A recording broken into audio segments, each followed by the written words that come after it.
Now here's the second law that changed my life forever in network marketing. I learned the law of sowing and reaping. And in the law of sowing and reaping is also the story of the law of averages. Jot this down. The story of the sower comes from the Bible. I'm an amateur on the Bible, but this is such a useful story. Here's what the story says. And take the notes because the drama's in the details. The sower was ambitious. Evidently he was ambitious. When you read the whole story, you'll conclude, yes, this was an ambitious sower. Here was number 2. He had excellent seed. The sower who sowed the seed had excellent seed. And the excellent seed can be an excellent opportunity, an excellent product, an excellent story. So we've got an ambitious sower with excellent seed. But now here's the rest of the details of the story. For your information, for the drama of your life, so you can understand things better. Learning some of this is how I got rich by age 31. Okay. Number 1, it says the sower goes out to sow the seed, but the first part of the seed falls by the wayside and the birds get it. So jot this down. The birds are going to get some of the seed. The birds are going to get some of the seed. Now you say, well, Mr. Arnold, what does that mean? Well, I invite John to come to a meeting. He said he'd be there Tuesday night. Tuesday night I show up, John isn't there. I say, John, I wonder why John didn't make it. Now I know the answer. The birds. The birds. John had this great idea of coming to the meeting to look at an opportunity, and somebody stole it and said, you're not going to go see network marketing. And he says, well, maybe not. So have you jotted that down now? The birds are going to get some. Now, when the birds get some, you've got 2 options. Number 1 is to chase birds. And say, well, let me get a hold of the person that talked him out of coming to the meeting. I'll tear him a new page. But I wouldn't do this. Here's what happens if you go chasing birds. You leave the field. If you go chasing birds now, you leave the field, which is going to distract from your future, not add. So you can't chase birds and try to straighten this stuff out. Here's what it is. It's just one of those things. And here's the best comment when things are a little disappointing. Isn't that interesting? You just have to say, I thought sure he would be there. He promised me. He promised me. But I know it was the birds. And you just have to say, isn't that interesting? Now, here's the rest of the story. It says, the sower kept on sowing. See, that was the secret to his success. He kept on sowing. And if you keep sowing, you can sow more than the birds can get because there aren't enough birds. If you keep sowing, there are some birds, but there's not enough. Because the law of averages will work for you. My mentor taught me, he said, you know, Mr. Rohn, there's only 9 or 10 real nasty, miserable people in the whole world. Now he says they move around a lot, you know, and you're liable to... You'll bump into one once in a while. But when you bump into one, you say, there's only 9 more like you. I can handle that in the whole world. Okay. Now here's what else it says. The sower now keeps sowing the seed. Now the seed falls, the story says, on rocky ground where the soil is shallow. And the rocky ground where the soil is shallow is not of your making. Because you had excellent seed and you were an ambitious sower. So the rocky ground where the soil is shallow is not of your making. But here's what it says what happened. This time, the little seed that falls in the ground starts to grow. And the little plant starts to grow. But the first hot day, it withers and dies.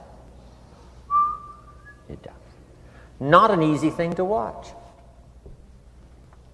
I finally get John started. Sure enough, 3 or 4 days later, somebody says, boo, and he goes,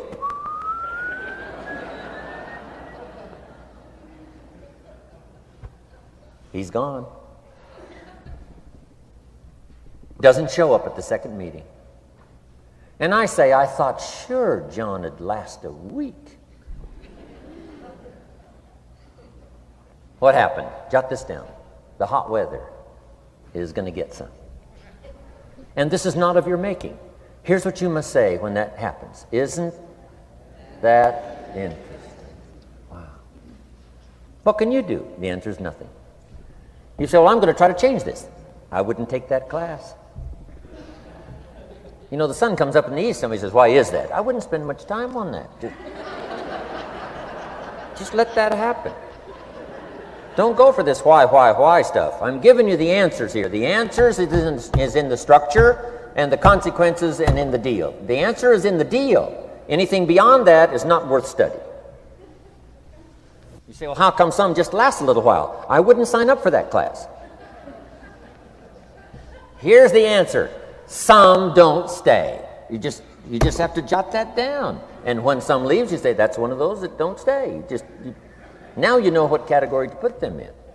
And you can't solve this now. You can't. It's like rearranging the seasons. You can't fool with that. All you can do is cooperate with the way things are set up. I didn't set it up.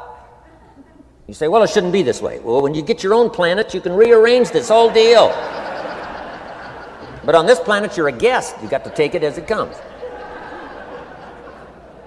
Now, here was the secret to the ambitious sower with good seed. It said he kept on sowing. Now, here's what he had to do to keep on sowing. He had to discipline his disappointment. This is a key phrase now to use the rest of your life.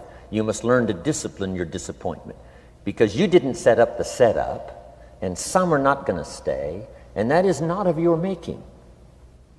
Now, if you made gross errors and you ran them off, see, that'd be different. Now, you're responsible for that. But if it's in the normal course of things, this is the way things are. Now, here's what it says. The sower keeps on sowing. Now it says the seed falls on thorny ground. And somebody says, well, how much of this do you have to go through? Well, hang on. It's not the end of the story now. Now the little seed falls on thorny ground. And now the little plant starts to grow again. But as the little plant starts to grow, the thorns choke it to death. And it dies. So jot this down. The thorns are going to get some. And that's not of your making. And what are these thorns? The story even called these little thorns, little cares, little distractions, little somethings. Who knows what all they are? I say, John, we had a meeting last night. You weren't here. John says, well, I can't make every meeting. I say, why not? You're part-time. He said, well, the screen door came off the hinges. And you just can't let your house fall apart. You got to take some time and fix things up. And I can hear the thorns going,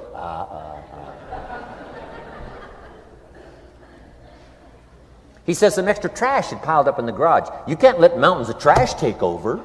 You got to keep your trash hauled out. People who let little things cheat them out of big opportunities. People who let little things cheat them out of big opportunities. And you feel almost helpless. What could I do about that? And that's nothing. And you say, well, why is this? I'm asking you not to sign up for that class. Don't sign up for these why is this class. It's just the way it is. Like winter following fall and spring following winter. So if you got that, the thorns are going to get some. But now here's the good news. Let's read the rest of the story now quickly. The sower now what? Keeps on sowing the seed, keeps on sharing the story, keeps on giving an invitation. Yes, the invitation can be more powerful for me as it was 1 year later than it was the first month. Because now I'm saying I'm making twice as much money part-time as I'm making on my full-time job. Yes, the story can be more powerful, but the law of average is still going to work. But now here's what the story said. Finally, the seed falls on good ground. Finally, the seed falls on good ground. Now, put this in parentheses. It always will, if you keep sowing. If you share a good idea long enough, it will fall on good people. But now here's the rest of that story. Some of the good ground did 30%. And some of the good ground did 60%. And some of the good ground did 100%. You say, well, why the difference in numbers? I wouldn't sign up for that class. Come on. Have I said that often enough now? Don't register for that class. It's just the way it is. Now, I tried to get the 30s to do 60. Found out it was more than I could handle. I used to say, I'll make them successful if it kills me. I almost died. No, you can't do that. Here's what you do. Let the 30s do 30 to the best of their ability and keep doing 30, because that's how they build their lifestyle and get what they want out of life. And let the 60s do 60, and let the 100s do 100s. Now, how can you get some to do 100%? You got to go through all these experiences, and you got to talk to all these people.